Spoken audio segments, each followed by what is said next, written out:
साहेब बंदगी सतनाम। आप लोग ने प्रश्न किया कि भक्ति असल में क्या होती है और हमें भक्ति क्यों करना चाहिए और भक्ति से हमें क्या लाभ होने वाला है। तो फिर पहली बात तो यह है कि भक्ति हम लोग किसको कहते हैं। भक्ति का मतलब होता है भाव, प्रेम। परमात्मा के प्रति अगर हमें प्रेम हो जाता है तो हम न चाहते हुए भी परमात्मा से हम प्रेम कर बैठते हैं। इसी को भक्ति बोला जाता है। वैसे तो भक्ति जो है वो ये जीवात्मा पहले से ही लेके आते हैं। ठीक है, जैसे कि समझ लो कि अगर आपका बैंक बैलेंस है और आप चेक किसी को लिख कर दोगे तो वो पास होगा, अगर बैंक बैलेंस नहीं है तो रिटर्न होगा। ठीक है, तो ठीक इसी तरह से अपने पिछला जो जन्म था, पिछले जन्म में अगर हमने भक्ति की है तो हमारा जो भक्ति का बैलेंस है तो इस जन्म में हमें मिलेगा, हमारा चेक पास होगा। भक्ति का अर्थ ही प्रेम होता है। न चाहते हुए भी हम लोग भक्ति करते हैं। ठीक है, तो भक्ति किसकी करनी चाहिए हमें? भक्ति उसकी करनी चाहिए, प्रेम उसी से करना चाहिए जो समर्थ है। तो समर्थ कौन है? वही असल में परमात्मा है। तो परमात्मा ऐसा क्या है? सभी आत्माओं से जो पर है, अलग है, शुरुआत का जो आत्मा है, सबसे पहले वाला आत्मा है, जो कभी भी गलती नहीं करते, उसी को असल में परमात्मा बोलते हैं। हमसे गलती हो जाती है इसीलिए हम आत्मा है, और परमात्मा से कभी गलती नहीं होती इसीलिए उनको परमात्मा बोलते हैं।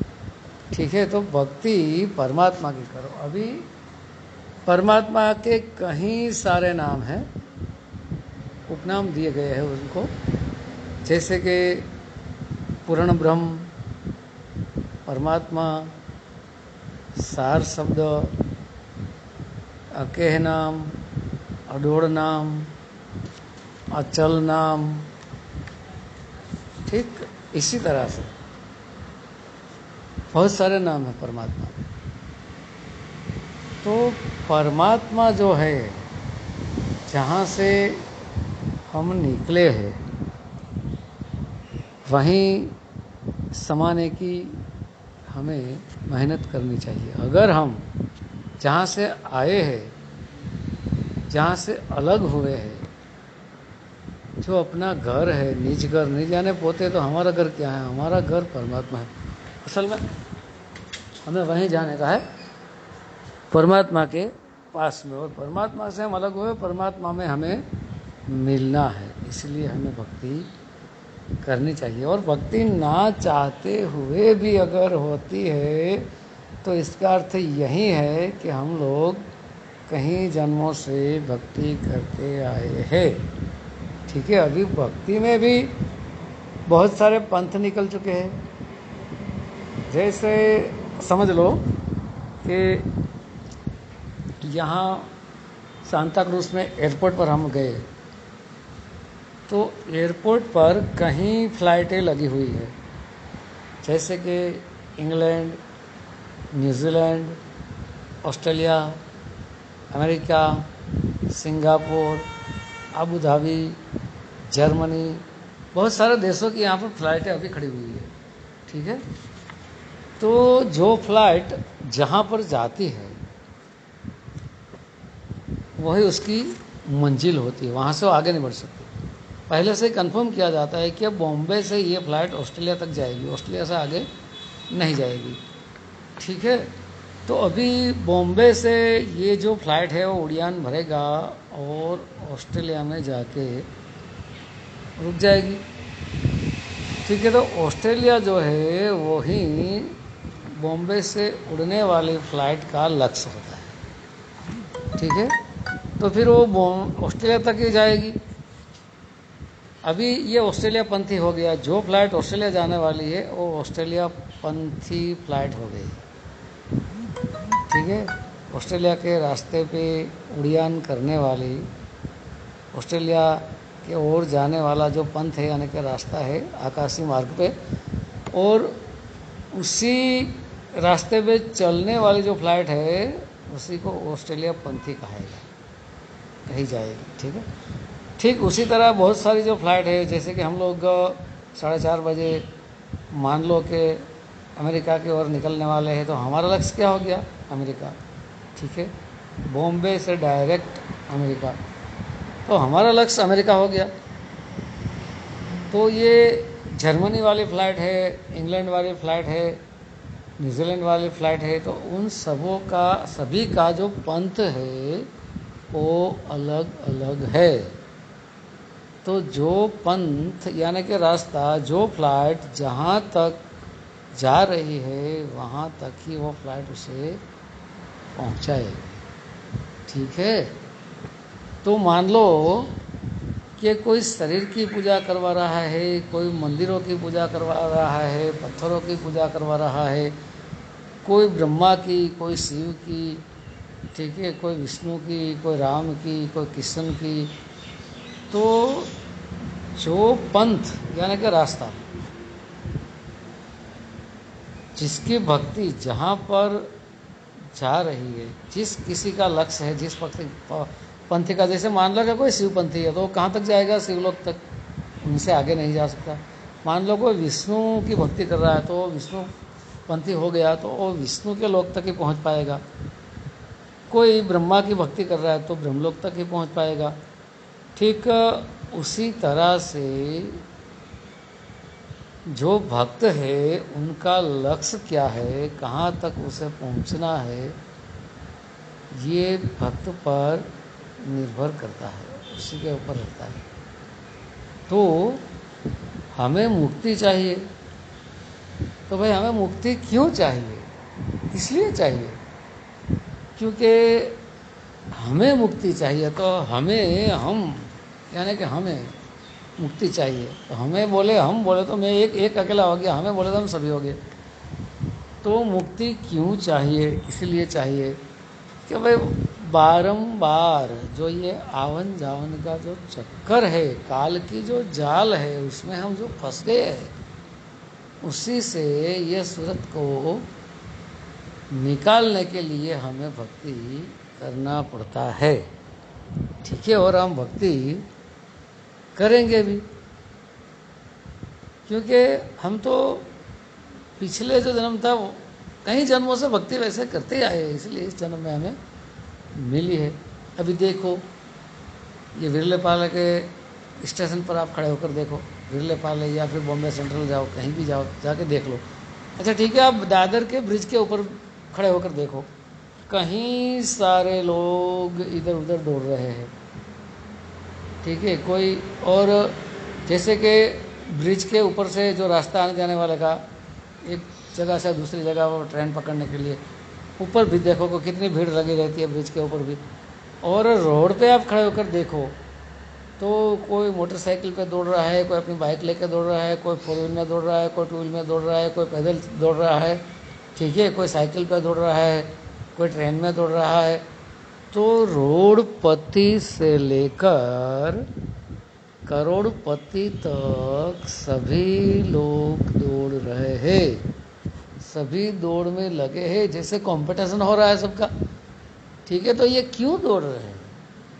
इसका अर्थ ये हो गया कि सभी के मन में कुछ ना कुछ तलाश अभी बाकी है, उनकी तलाश पूरी नहीं हुई, इसीलिए सब दौड़ रहे हैं। तो सबके अंदर कुछ ना कुछ तो चाह लगी है, ठीक है, इसीलिए सब दौड़ रहे हैं। लेकिन जिसके अंदर परमात्मा के अलावा कोई चाह नहीं रहती, उसका फिर दौड़ना बंद हो जाता है। वो केवल अपनी सूरत को, सुरता को शब्द में ही लगाने का प्रयत्न करता रहेगा, उसी कोशिश में, उसी मेहनत में वो लगा रहेगा। सब खेल किसका है? ये सूरत का ही खेल है ना। सूरत मन जो है, असल में सब तो खेल वैसे मन का है। मन की घरवाली है जो, उसकी अर्धांगिनी जो है, उसकी जो बीवी है, वो कौन है? इच्छा। इच्छा क्या होती है? अष्टंगी दुर्गा माया। मन क्या होता है? काल, समय, ठीक है, निरंजन। तो मन और माया का एक खेल है। इसी के अंदर सुरता जो अपनी है वो फंस गई है। सुरता ये दोनों को शक्ति दे रहा है। जैसे सुरता जो है, मन सुरता से शक्ति ले रहा है और मन अपनी शक्ति माया को दे रहा है। तो असल में चलाने वाला कौन है? सुरता ही चलाने वाली होगी ना। अभी सुरता जो है वो कहाँ से शक्ति पा रही है? आत्मा से। ठीक है, मान लो कि पहले वाली जो गाड़ी आती थी ना, पटरी पे जो ट्रेन दौड़ती थी, पहले की जो ट्रेन थी पटरी पे चलने वाली, तभी ये तो इलेक्ट्रॉनिक तो था नहीं, ठीक है। तो पहले की जो ट्रेन थी वो कैसे चलती थी? कोयले से चलती थी, कोयले से। जैसे इंजन में अग्नि जलाई जाती थी और उसमें कोयले डाले जाते थे, तो कोयले की जो ऊर्जा है, कोयले की जो गर्मी है, वो इंजन में जो स्पेयर पार्ट है, जो मशीनरी लगाई जाती है, उनको गर्मी मिलती है। तो उनकी गर्मी से, उनकी ऊर्जा शक्ति से जो लगे हुए जो स्पेयर पार्ट है, उसमें एक हलन चलन सी होती है और फिर वो चलने लगता है। और पटरी और रेल जो है, रेल जो है, गाड़ी जो है, वो पटरी पे दौड़ने लगती है। तो किसकी शक्ति से दौड़ी? ऊर्जा शक्ति से। तो ऊर्जा उसने कहाँ से पाई? जो कोयले डालकर अग्नि को जलाया जा रहा है, ठीक है। तो उसी तरह मान लो कि अभी ये जो विज्ञान की जो टेक्निकल है, जो कहीं गांव में, देहात में जो ये पंखे लगाए हुए बहुत बड़े बड़े से, ये हवाई चक्की जिसको बोलते हैं, जो पंखे लगे हुए रहते हैं, तो वो पंखे जो है वो हवा से चल रहे हैं, ठीक है। और हवा जो है, जैसे ही पंखे घूमते हैं, 3 पंखड़ी लगी रहती है, वो जैसे घूमती है तो उसके नीचे धरती के अंदर उसका कोई इस तरह से पंपिंग उसने फिट किया लगता है, जहाँ से वो पानी में से ऊर्जा को निकाल कर एक ऊर्जा शक्ति प्रकट होती है, जिसको हम बिजली कहते हैं। उसी बिजली के जरिए उसमें जो पावर लगा रहता है, वो जो बिजली सभी मिलकर वो पावर बैंक में जमा होती है। फिर उस पावर बैंक से क्या करते हैं? पावर जो बैंक है उसमें से फिर वो गांव को सप्लाई करते हैं, ठीक है। तो इसी तरह समझ लो कि कहीं भी एक लाइट का कनेक्शन दिया हुआ है। जैसे कहीं गांव में रहते हैं, सूर्य जब प्रकट होता है तो उनकी सूर्य की शक्ति, उसके जो रेडार लगा रहता है, उनका जो यंत्र लगा रहता है, उसके अंदर वो सूर्य की शक्ति प्रवेश करती है। फिर सूर्य अस्त हो जाता है, फिर वो बल्ब जो रहता है, ट्यूबलाइट जो रहता है, अपने आप जलने लगता है, क्योंकि उसी के अंदर सूर्य की जो शक्ति दिन भर जो निकली थी, उसको उसने कैचअप कर लिया, उसमें बंद हो गई। अभी सूर्य और उसका तो कोई कनेक्शन है ही नहीं ना, वो तो अलग अलग है। ठीक इसी तरह से आत्मा जो है वो शरीर से बाहर है, शरीर के अंदर नहीं है। तो आत्मा से शक्ति कौन ले रही है? सुरता। और सुरता शक्ति कौन किसको दे रही है? मन को। और मन जो है वो शक्ति किसको दे रहा है? माया को, ठीक है। तो ये सब अलग अलग हो गए। तो अभी जैसे कि हमने पहले फ्लाइट की बात किया, तो हमारी फ्लाइट कौन सी है? हमारी सुरता, उसको प्लेन मानो, जैसे विहंगम योग पक्षी के जाल। हमारी जो सुरता है उसे आप प्लेन समझ लो। और जैसे हम लोग अमेरिका पहुंचेंगे, तो अमेरिका को जो हमारा टारगेट है वो अमेरिका है, तो अमेरिका को 4 शब्द समझ लो। तो हमारी जो फ्लाइट है वो वाया लंदन नहीं है, ठीक है, डायरेक्ट लाइन, डायरेक्ट फ्लाइट जो है, जो 8.5 घंटे में हम लोग वहाँ पहुँच जाएगी। तो फिर लक्ष्य हमारा क्या हो गया? अमेरिका। तो अमेरिका को परमात्मा मानो, अमेरिका को शाश्वत मानो। और यहाँ बॉम्बे सांता क्रूज से जो उड़ने वाली फ्लाइट है उसे हमारी सुरता समझ लो। आई बात समझ में? तो ठीक इसी तरह से हमारी जो सुरता है उसे लक्ष्य पे बिठाने का है।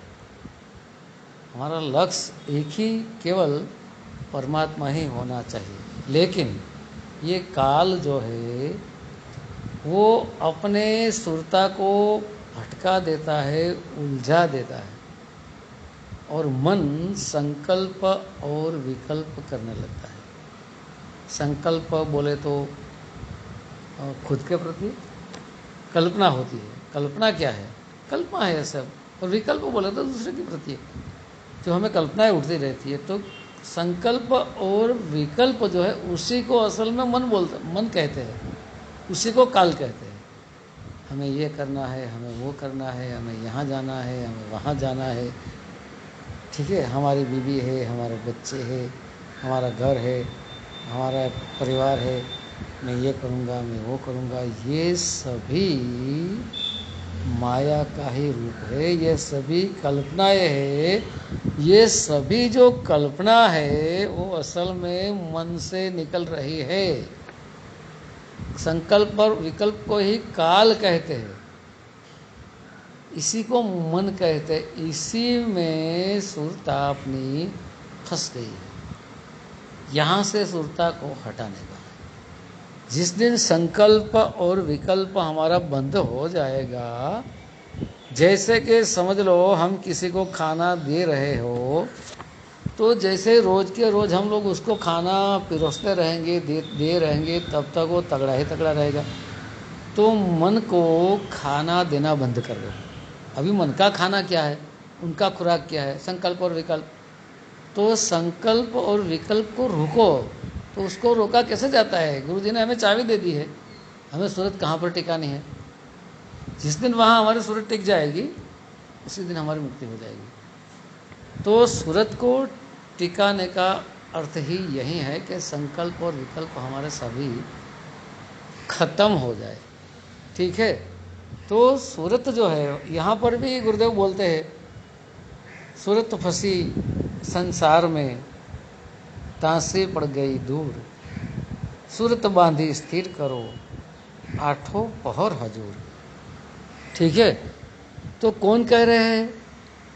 कबीर साहब कह रहे हैं, अपने गुरुदेव भी कह रहे हैं। सूरत फंसी संसार में, कि अपनी जो सुरता है वो ये संसार की जितनी भी मोह और माया है, विषय वासनाएं जो है, उसमें सूरत फंस गई है,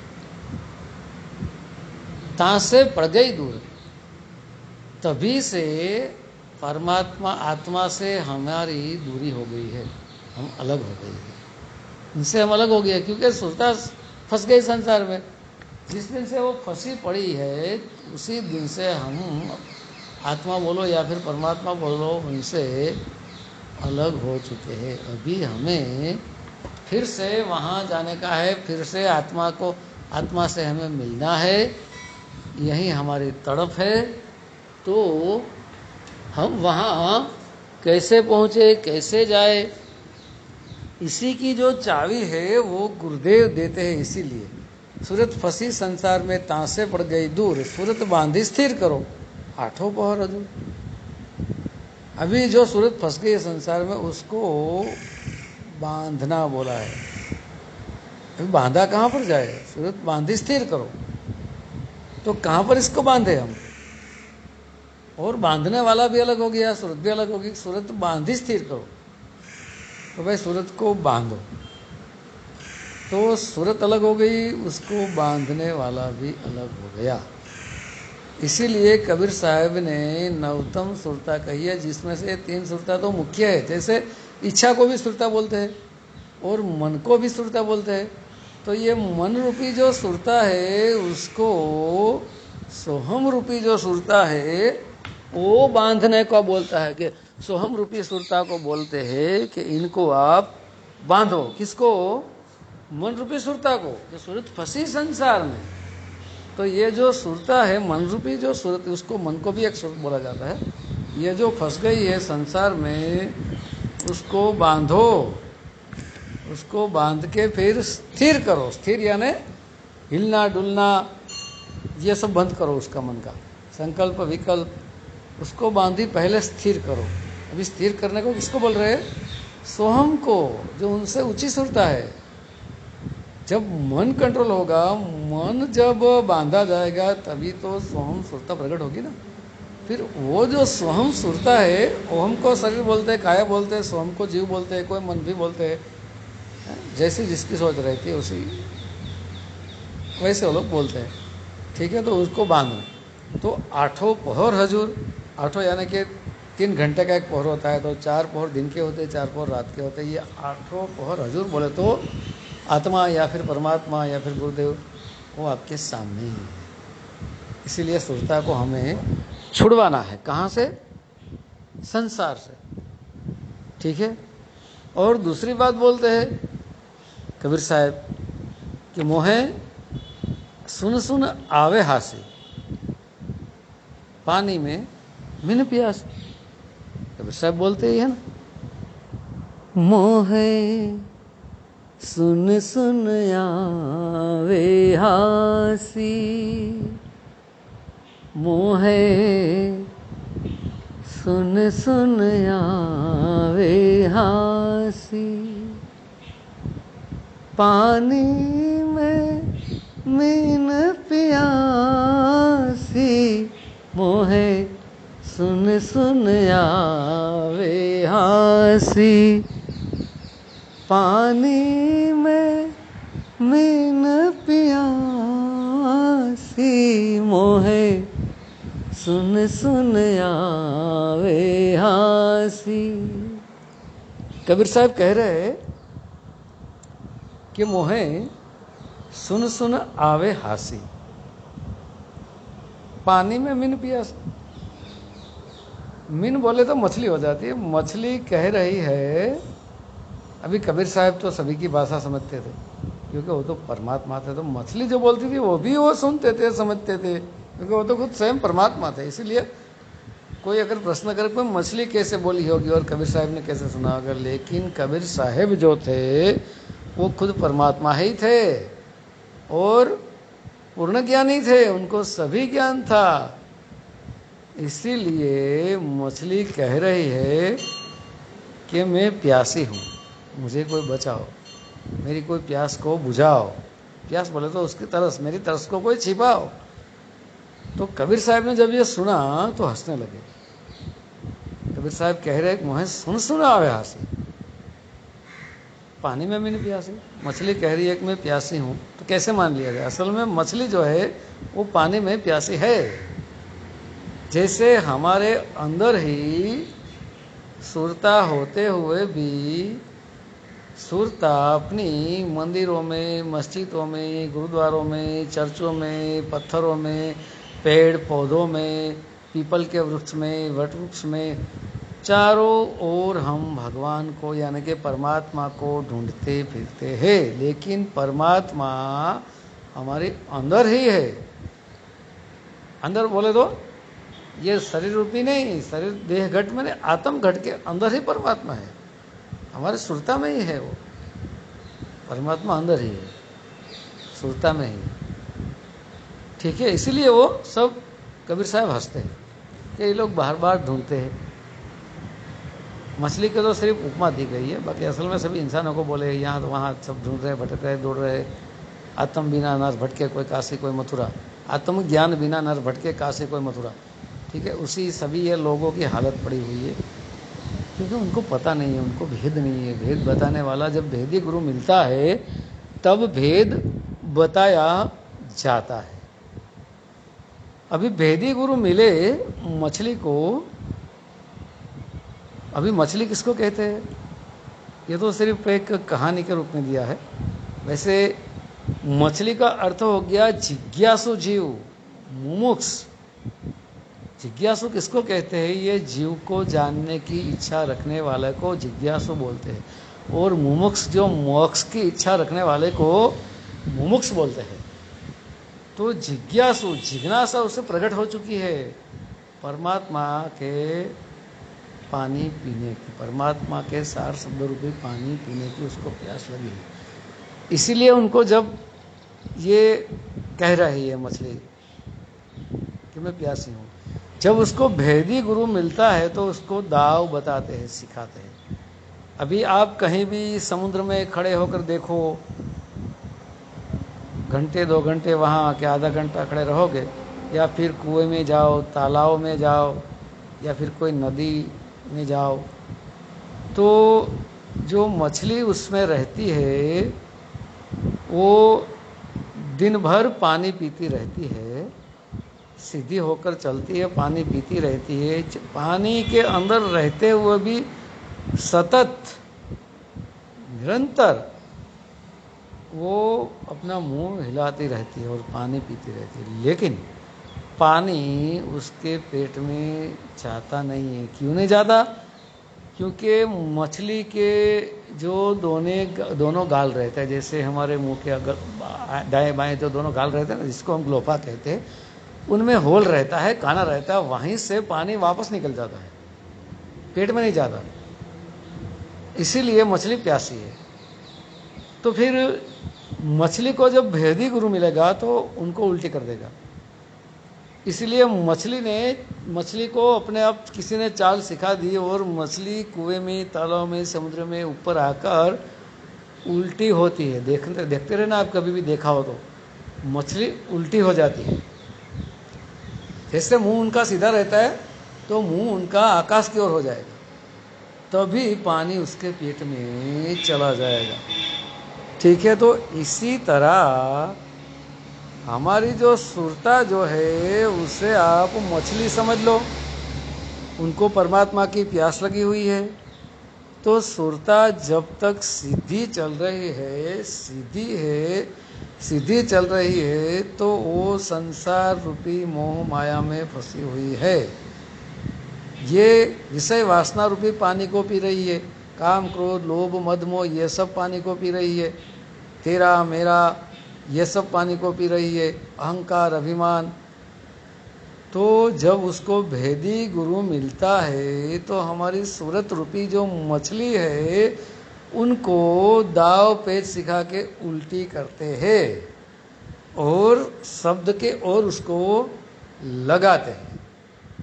आई बात समझ में? ठीक उसी तरह जिस दिन सूरत को ये दाव पेच सूरत सीख जाएगी और ये जो जहाँ पर गुरु जी ने ठिकाना दिखाया है वहाँ पर जब सार शब्द प्रकट हो जाएगा, उसी दिन से समझ लो कि सुरता का जो कनेक्शन शरीर के साथ है वो कट हो जाएगा और फिर सूरत जो है वो सार शब्द में मिल जाएगी।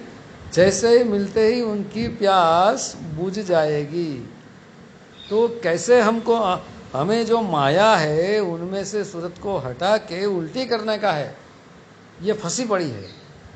इसीलिए साहब कहते हैं इसमें कुछ करने का नहीं। जैसे विहंगम योग जैसे मैंने पहले बताया कि हम लोग सांता क्रूज से हमारी प्लेन को उड़ाया और डायरेक्ट अमेरिका जाके वो उतरा नीचे, उसका लैंडिंग हुआ। ठीक है, यहाँ से वो उड़ा और उनका लैंडिंग कहाँ पर हो गया? डायरेक्ट अमेरिका में। तो अमेरिका हमारा लक्ष्य है, उनको सार शब्द समझो। बॉम्बे जैसे सांता क्रूज से वहाँ से उड़ने वाली जो फ्लाइट है उसे हमारी सुरता समझ लो। तो ठीक उसी तरह हमें कहीं जाना नहीं। विहंगम योग की जो चाल है, चींटी की चाल पहली वाली, मकड़ी की चाल दूसरी वाली, मछली की चाल तीसरी वाली, और विहंगम यानी कि पक्षी की चाल जो चौथी चाल है, वही चाल का हमें गुरु जी ने ज्ञान बताया है। इसीलिए इस ज्ञान के अंदर कुछ भी आता नहीं, कहीं हमें जाने की ज़रूरत नहीं है। इसीलिए कहते नहीं प्राण में, नहीं पिंड में, न ब्रह्मांड आकाश में, नहीं प्राण में। अभी प्राण किसको बोलते हैं? जैसे समान, अपान, व्यान, उद्दान और प्राण, ये 5 महाप्राण हैं। और नाग, कृकल, कूर्म, देवदत्त, धनंजय, ठीक है, ये सब लघु प्राण है। ये 10 प्राण हो गया। तो ये प्राणों में तो वो नहीं है, नहीं पिंड में। पिंड बोले तो अपना शरीर, शरीर में भी नहीं है, नहीं प्राण में, नहीं पिंड में, ना ब्रह्मांड आकाश में। यानी कि जो ऊपर दिख रहा है वो ब्रह्मांड है, जिसको हम आकाश बोलते हैं, उसमें भी नहीं है। ठीक है। न में त्रिकुटी भर गुफा में, न में त्रिकुटी, त्रिकुटी किसको बोलते हैं, जहाँ पर हम तिलक लगाते हैं दो भंवर के बीच में, भंवर गुफा में। न में त्रिकुटी भंवर गुफा में, यानी कि दो भंवरों के बीच जहाँ पर त्रिकुटी होती है, उनकी जो गुफा रहती है वहाँ क्या है, काल है, ज्योति निरंजन है, भोलेनाथ का तीसरा नेत्र है, जिसको ज्ञान दृष्टि बोलते हैं। ठीक है, ज्योत है, ज्योत कौन है, वही काल है, ज्योति निरंजन। 16 गुणों में से जिसका एक नाम तेज है, तेज का अर्थ ही यही ज्योत है। नाम है त्रिकुटी भवन में, त्रिकुटी भवर गुफा में, तो उसमें भी नहीं है, वहाँ पर काल है। नहीं श्वासों की श्वास में, जैसे सभी लोग श्वासों के अंदर भजन देते हैं, ओम सोहम, जो श्वास बाहर जाता है उसमें ओम, जो श्वास अंदर जाता है उसमें सोहम, जो श्वास अंदर जाता है उसमें सो, बाहर निकलता है उसमें हम। तो ये तो श्वासों की श्वास में हो गया, तो उसमें मैं नहीं हूँ। मना करते हैं कबीर साहब ये सब करने को, तो फिर कैसे बोलते हैं कि क्या करने को, तो करते हैं भाई ये विहंगम जो योग है, जिसको सहज समाधि है बोलते हैं, सहज योग बोलते हैं। जो सोता हूँ वो दंडवत प्रणाम है, जो खाता हूँ आपकी प्रसाद है। जहाँ पर कहीं भी मैं अपने शरीर निर्वाह के लिए धंधे पे या फिर मजदूर पे जाता हूँ, वो आपकी प्रदक्षिणा है, और जो बोलता हूँ वो आपका भजन है। इसीलिए तो कहते हैं आँख ना मूंदो, कान ना रूंदो, तनिक कष्ट मत धारो। आँख ना मूंदो यानी कि आँख बंद करने की कोई ज़रूरत नहीं है, कान ना रूंदो यानी कि कान बंद करने की भी कोई ज़रूरत नहीं है, तनिक कष्ट मत धारो, तो शरीर को कोई कष्ट देने के बाद थोड़ा सा भी कष्ट देने की ज़रूरत नहीं है।